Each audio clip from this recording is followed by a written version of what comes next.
उसके पास एक छोटी सी जमीन थी जिस पर वो खेती कर अपना गुजर बसर किया करता था। बसंत का एक पड़ोसी था रंगीला, जो हमेशा बसंत से ईर्ष्या करता था, लेकिन बसंत उसे अपने भाई की तरह मानता था। एक दिन सुबह खेत पर काम करते हुए, अरे बसंत, क्या इस बार भी सरसों बोओगे या कुछ और? क्यों मजाक करते हो रंगीला भाई? आपको तो अच्छे से पता है पिछली बार मेरी सरसों की फसल बिल्कुल भी अच्छी नहीं हुई थी। मेरी बात मानो बसंत, ये खेती तुम्हारे बस की नहीं। तुम मंडी में पल्लेदारी करना शुरू कर दो। ये सुनकर बेचारा बसंत मायूस होकर अपने काम में लग जाता है। एक दिन बसंत अपने खेत की तरफ जा ही रहा होता है। अरे आज तो बहुत गर्मी है भाई, प्यास भी काफी तेज लगी है।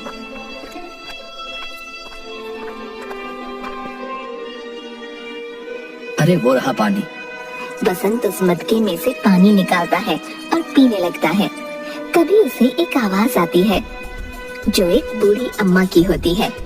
अरे कोई है यहाँ, मुझे कोई पानी पिला दो, कोई पानी पिला दो।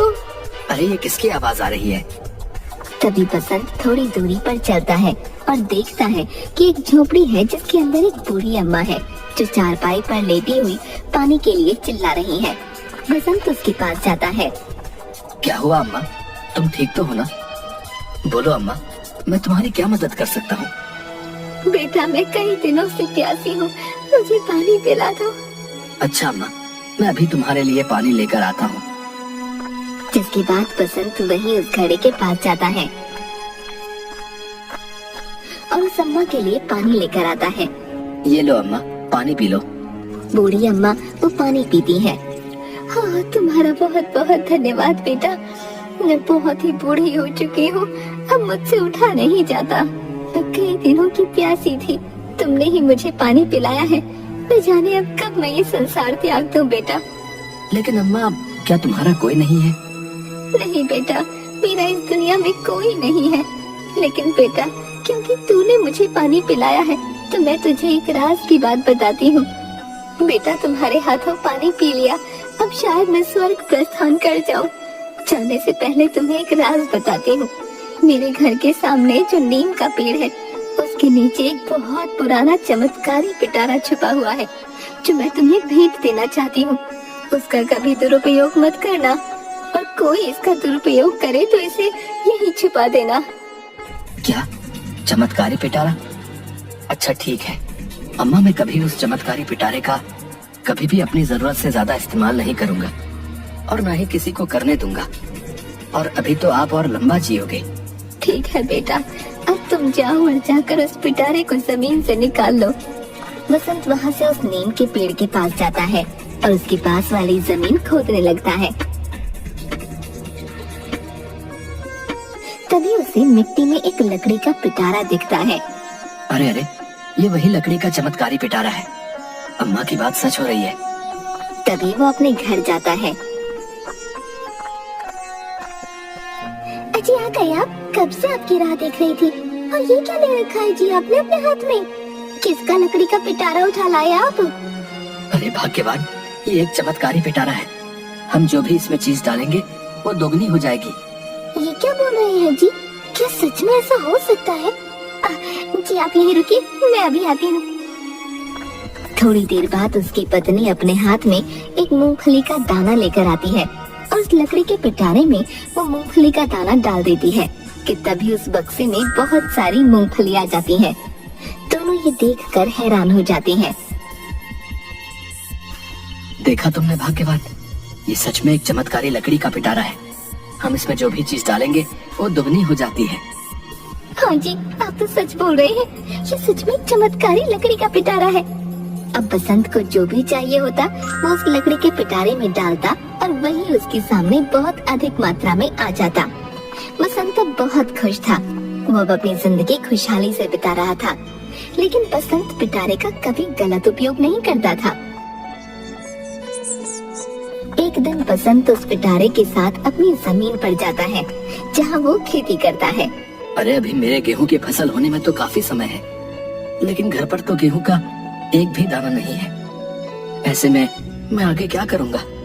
थोड़ी देर सोचने के बाद क्यों ना मैं इस पिटारे में एक गेहूं का दाना डाल देता हूँ, जिससे ये बहुत सारे हो जाएंगे और इन्हीं से मैं अपना काम चला लूंगा। अरे लेकिन मेरी गेहूं की फसल तो हुई नहीं है, फिर गेहूं का दाना कहाँ से लाऊं? बसंत थोड़ी दूर चलता है। पास ही उसका एक रंगीला नाम का पड़ोसी था, जो अपने खेत में ही खेती कर रहा था। अरे रंगीला भाई, जरा एक गेहूं का दाना चाहिए तुमसे। अरे भाई, बस एक गेहूं के दाने का भला तुम क्या करोगे? खैर, ये लो एक गेहूं का दाना। और रंगीला उसे अपनी गेहूं की फसल में से एक गेहूं का दाना तोड़ कर दे देता है। बसंत रंगीला से वो गेहूं का दाना लेकर चलने लगता है, लेकिन रंगीला को ये बात कुछ रास नहीं आती और वो बसंत के पीछे पीछे जाने लगता है और एक जगह छुपकर बसंत को देखने लगता है कि तभी बसंत अपने उसी लकड़ी के पिटारे में एक गेहूं का दाना डालता है। देखते ही देखते एक गेहूं से काफी सारे गेहूं के दाने हो जाते हैं। ये देखकर रंगीला हैरान हो जाता है। अरे ये क्या? इस बसंत ने तो सिर्फ एक ही दाना इस लकड़ी के पिटारे में डाला था। ये इतने सारे गेहूं के दाने इसमें कैसे हो गए हैं? जिसके बाद वो आदमी वहाँ से अपने घर जाता है और अपनी पत्नी को बसंत की सारी बातें बताता है। ये क्या बोल रही है जी? क्या सच में बसंत के पास कोई चमत्कारी लकड़ी का पिटारा है? आप एक काम करिए जी, वो लकड़ी का पिटारा ले आइए उससे, फिर हम उसमें पैसे डालेंगे, जिसके बाद वो बहुत सारे हो जाएंगे। ऐसे हम बहुत अमीर हो जाएंगे जी।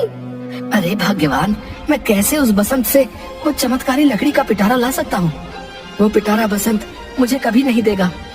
मैं कुछ नहीं जानती, कुछ भी करिए, लेकिन वो चमत्कारी पिटारा ले आइए। जरा सोचिए ना, हम उस पिटारे की मदद से कितना कुछ पा सकते हैं। हाँ हाँ भाग्यवान, ठीक है, करता हूँ कुछ। रात को सभी गांव वाले सो रहे थे। रंगीला चुपचाप अपने घर से निकला और बसंत के घर गया, जहां वो देखता है कि बसंत और उसकी पत्नी सो रहे थे। अब न जाने वो चमत्कारी पिटारा इस बसंत ने कहाँ रखा होगा। तभी रंगीला यहाँ वहाँ देखने लगा और देखते ही एक जगह छोटी सी मेज पर उसे लकड़ी का चमत्कारी पिटारा रखा हुआ दिखा। अरे अरे, वो रहा चमत्कारी लकड़ी का पिटारा। रंगीला लकड़ी का पिटारा चुपके से चुरा लेता है और उस पिटारे को अपने घर ले आता है। तभी उसकी पत्नी रंगीला को देर रात गए घर आता देख लेती है। इतनी रात गए कहाँ गए थे? और ये क्या है आपके जी हाथ में? कहीं ये वही चमत्कारी पिटारा तो नहीं है? हाँ हाँ भाग्यवान, देखा, ले आया हूँ मैं ये चमत्कारी लकड़ी का पिटारा। तभी रंगीला उसमें एक 10 रुपए का नोट डालता है। जैसे ही वो नोट उसमें डालता है, देखते ही देखते पिटारे में बहुत सारे नोट हो जाते हैं। अरे देखिए जी, कितने सारे पैसे हो गए हमारे पास। अब तो हम इस गांव में सबसे अमीर हो जाएंगे। हाय, अब कोई भी इस गांव में हमसे ऊंची आवाज में बात नहीं कर पाएगा और अब आपको पूरा दिन गधों की तरह खेत में मेहनत करने की भी जरूरत नहीं होगी। अब तो मैं इन पैसों से बहुत सारे गहने लूंगी। हाय रे, अब हमारे पास कितने सारे पैसे होंगे। हाय हाय हाय, अब तो हमें अमीर होने से कोई नहीं रोक सकता जी। वो सब तो ठीक है भाग्यवान, लेकिन अभी तुम इस पिटारे को छुपा दो। अगर किसी ने देख लिया तो शामत आ जाएगी। हाँ ठीक है जी, अभी छुपा देती हूँ इसे। उधर सुबह होती है। अजी सुनिए जी, न जाने वो लकड़ी का पिटारा कहाँ चला गया, यहीं तो रखा था। ये सुनकर बसंत उसके पास आता है। क्या हुआ भाग्यवान, आखिर कहाँ गया वो पिटारा? तुमने तो यही रखा था ना? हाँ जी, यहीं तो रखा था, लेकिन अब यहाँ नहीं है जी। हे भगवान, न जाने वो पिटारा यहाँ से कौन चोरी करके ले गया। बस जो भी ले गया है वो उस चमत्कारी पिटारे का दुरुपयोग ना करे। दोनों बहुत दुखी हो जाते हैं। उधर रंगीला और उसकी पत्नी रोज अब उस पिटारे में एक नोट डालते, जिसके बाद बहुत सारे नोट हो जाते और उन्हें एक बोरी में रख लेते। सुनिए जी, जब तक हमारे पास बहुत सारे पैसे इस चमत्कारी पिटारे से इकट्ठा नहीं होते, तब तक हम किसी को भी पता नहीं लगने देंगे कि ये पिटारा हमारे पास है। हम इससे पहले बहुत सारे नोट जोड़ लेते हैं। देखते ही देखते वो पैसों से एक बोरी भरना शुरू कर देते हैं। चलिए जी, अब हम बोरी को अंदर कमरे में छुपा देते हैं।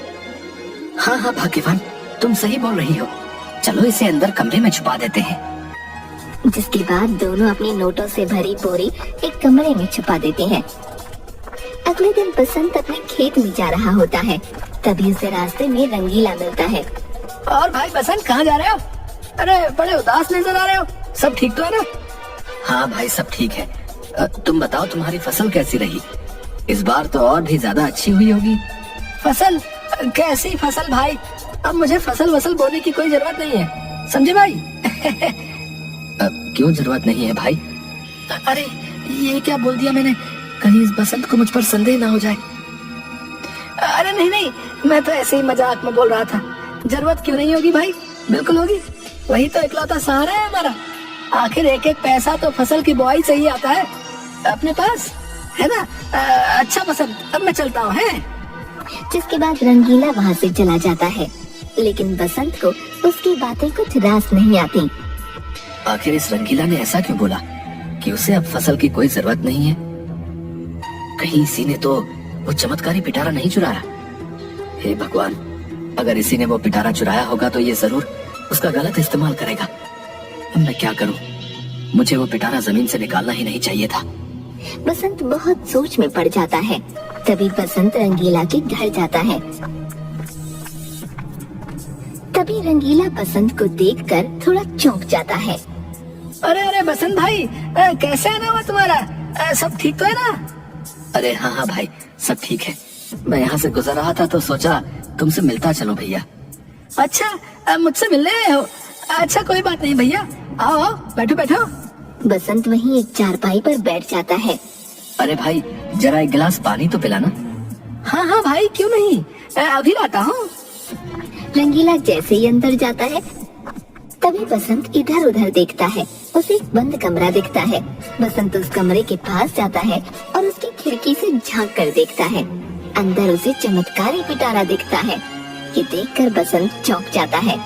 अरे इसका मतलब इस रंगीला ने ही मेरे घर से चमत्कारी पिटारा चुराया है। तभी ये रंगीला बोल रहा था कि अब इसे खेती करने की कोई जरूरत नहीं है। हे भगवान, ये जरूर इस चमत्कारी पिटारे का दुरुपयोग करेगा। मुझे यहाँ से ये पिटारा ले जाना होगा और वापस उसी नीम के पेड़ की जमीन के नीचे छुपाना होगा। तभी बसंत वहाँ से चला जाता है और रात को वापस रंगीला के घर जाकर वो पिटारा चुरा लेता है। बूढ़ी अम्मा ने कहा था कि इस चमत्कारी पिटारे का दुरुपयोग नहीं होना चाहिए, इसलिए अब मैं इसे वापस वहीं दफना दूंगा। बसंत उसी जगह में जाकर फिर से मिट्टी के अंदर उस चमत्कारी पिटारे को छुपा देता है। उधर सुबह होती है। रंगीला देखता है कि जिस कमरे में उसने पिटारा रखा था वो वहाँ पर नहीं था। अरे अरे कहाँ गया वो पिटारा? आखिर कहाँ गया वो पिटारा? हे भगवान, पिटारा तो यहीं रखा था, कहाँ चला गया? क्या हो गया जी, क्यों चिल्ला रहे हो? अरे भाग्यवान, वो पिटारा नहीं मिल रहा है। लगता है कोई उसे यहाँ से ले गया है। ये क्या बोल रहे हो आप? हाय रे, हे भगवान, अब हम और पैसे नहीं इकट्ठा कर पाएंगे। अब तो पिटारा चला गया जी। हाय हाय हाय। चुप हो जाओ भाग्यवान, जितने पैसे हमने बोरी में इकट्ठा किए हैं, चलो उन्हें ही बाहर निकालते हैं। अब और पैसे तो आने से रहे। तभी दोनों एक बंद कमरे की तरफ जाते हैं और जैसे ही कमरे का दरवाजा खोलते हैं, देखते हैं कि बहुत सारे चूहे नोटों की बोरी के आसपास मंडरा रहे थे। अरे अरे, ये चूहे कहाँ से आ गए जी? तभी रंगीला नोटों की बोरी खोलता है तो दोनों हैरान रह जाते हैं। उन नोटों को चूहे कुतर चुके थे। अरे अरे, ये क्या हो गया जी? हमारे सारे पैसे तो ये चूहे कुतर गए। ये कैसे हो गया जी? हाय हाय हाय, हम तो बर्बाद हो गए जी। हाय, हमारे ज्यादा पैसे पाने के लालच ने हमें ले डूबा जी। जिसके बाद दोनों रोने लगते हैं जोर जोर से। किसी ने सच ही कहा है, गलत तरीके से अर्जित किया हुआ धन कभी